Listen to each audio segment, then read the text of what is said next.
चौधरी साहब, अब लगातार आरएलडी के लिए प्रेस वार्ता कर रहे हैं, जहां जहां विधानसभा का आपको मौका मिला वहां वहां जा रहे हैं। क्या लग रहा है इस बार जो उत्तर प्रदेश में चेंज आएगा, सरकार में बदलाव आएगा? उत्तर प्रदेश की जनता गठबंधन को पूरा आशीर्वाद देने का मन बना चुकी है।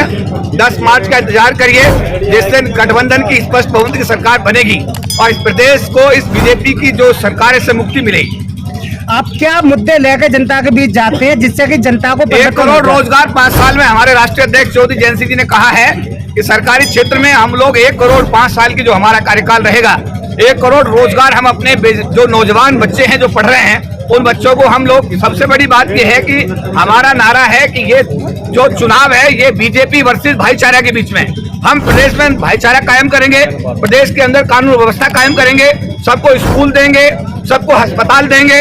और सबसे बड़ी बात यह है, समझे नहीं बात आप, जो बेरोजगारी की समस्या है, हमारी गठबंधन की सरकार जब बनेगी तो पूरे प्रदेश के लोगों को हम 1 करोड़ रोजगार 5 साल के अंदर देने का काम करेंगे। योगी सरकार तो कह रही है कि 4.5 लाख नौकरियां दे भी दी हैं। देखिए मोदी सरकार क्या कह रही है, लेकिन सरकार के आंकड़े लोकसभा में बताते हैं कि पिछली सरकार ने 23 करोड़ लोगों को नौकरी दी, रोजगार दिया, और इस सरकार ने 7 साल में 21 करोड़ लोगों को बेरोजगार कर दिया। ये आंकड़े लोकसभा के, मेरे आंकड़े नहीं है, लोकसभा के आंकड़े।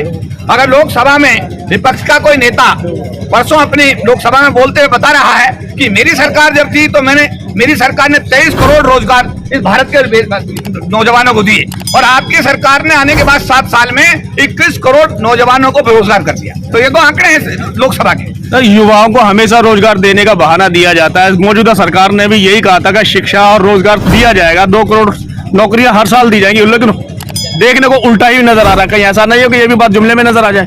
देखिए, जो अभी आप बात कह रहे हैं कि जब समय मिलेगा काम करने का, क्योंकि ऐसा है कि नेता की जो नियत होती है, जैसे किसी ने कहा कि मैं 15 लाख रुपया काला धन लाऊंगा और काला धन ला करके 15 लाख हर आदमी के खाते में जमा कराऊंगा, तो उनका गृह मंत्री बोलता है अरे ये तो जुमला था, ऐसे थोड़ी होता है। गृह मंत्री का बयान आपने देखा होगा अमित शाह जी का, ये तो जुमला है, ऐसे थोड़ी होता है। लेकिन हमारे नेता जुमलेबाज नहीं है, हमारे दोनों नेता कमिटेड हैं, और आप सरकार बनने दीजिएगा, जो कहा गया है उस पर अमल किया जाएगा। और SC को, ST को, OBC को, माइनॉरिटी को, इस प्रदेश के प्रत्येक जो हमारा वोटर होगा, प्रदेश का हर हमारा जो नागरिक है, वो उसको हर प्रकार का न्याय देने का सरकार काम करेगी। भाजपा के लोग कहते हैं कि अगर अगले सरकार आ गई तो मोहल्ले में चोरी डकैती, भैंस खोलने का काम देहात में शुरू हो जाएगा।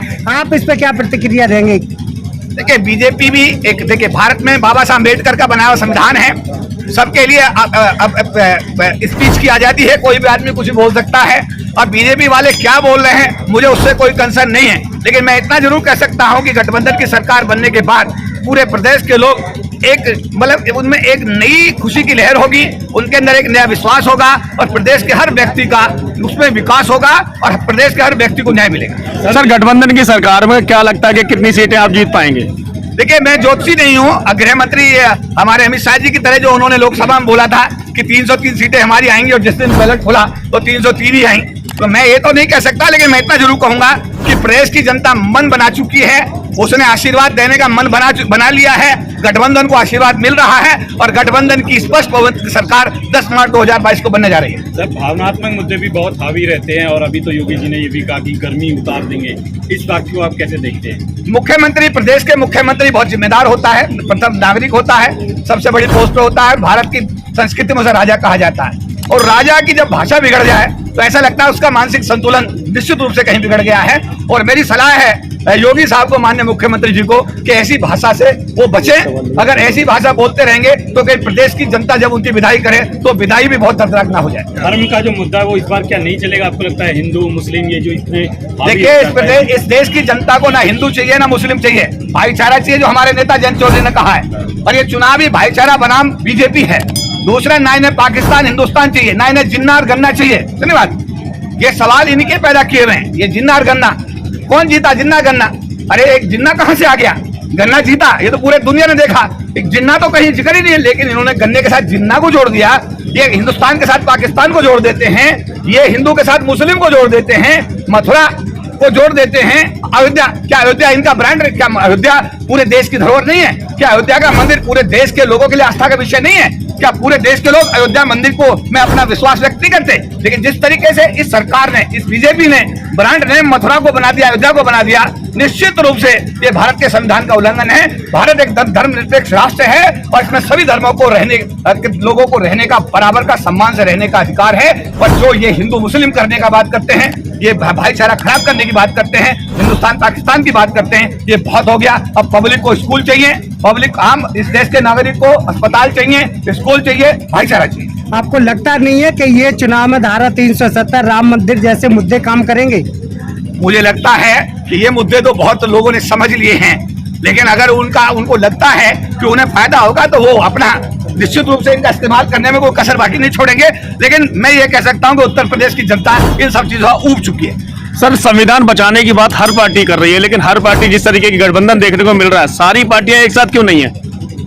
देखिए, राजनीतिक पार्टियों के अपने अपने एजेंडा होते हैं, उनके अपने अपने चुनावी घोषणा पत्र होते हैं, अपने हर पार्टी का अपना अपना सोचने का तरीका अलग होता है। लेकिन निश्चित रूप से मैं ये जरूर कहूंगा कि बाबा साहब अम्बेडकर के बनाए हुए संविधान को ना तो कोई बदल सका है और ना कोई बदल पाएगा, और जो बदलने की सोच रखते हैं इस देश की जनता उन्हें बदल देगी। ये 3 विधानसभाओं का हमारे राष्ट्रीय लोकदल के अध्यक्ष चौधरी जयंत सिंह ने प्रभारी बनाया था। तो आज मैं पहले शिकारपुर में परसों मीटिंग हुआ, कल मेरे गांव में मीटिंग हुआ, आज ये हमारा ऊंचा गांव में मीटिंग हुआ। अभी शाम को हम लोग बुलंदशहर जाकर के एक छात्रावास जिसमें मैं पढ़ा था वहां पर एक मीटिंग ले रहे हैं। तो हमारी कोशिश ये है कि हमारे जो भी कैंडिडेट हैं, 7 विधानसभाओं में जो हमारे कैंडिडेट हैं जिला बुलंदशहर के अंदर, वो सबको हम विजयश्री दिलाएं और वो विधानसभा में पहुंचा करके हम अपना संकल्प पूरा करें। पिछली बार सर, जब पिछली बार का 2017 का चुनाव था तो राहुल गांधी और सपा का गठबंधन था, तो भी कहा जा रहा था कि 2 लड़के। इस बार भी आप लोगों को 2 लड़के ही कहा जा रहा है। देखिए, ऐसा होता है कि ये भाषा की बात होती है।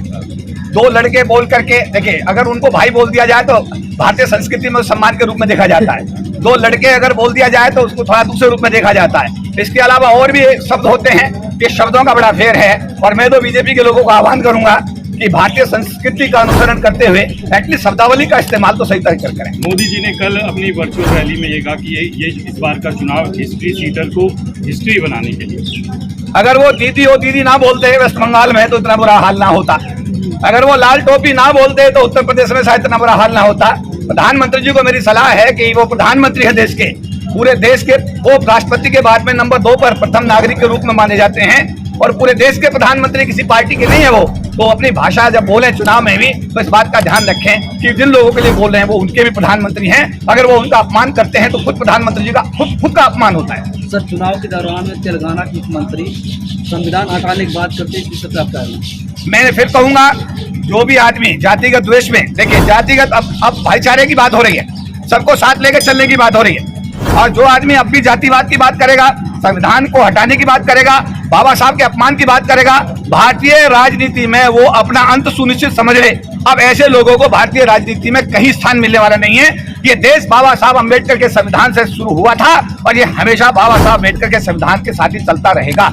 और जो इस संविधान को बदलने की बात करते हैं, मैं फिर कहूंगा उनको बदल दिया जाएगा, पर संविधान बाबा साहब का इस देश में लागू रहेगा।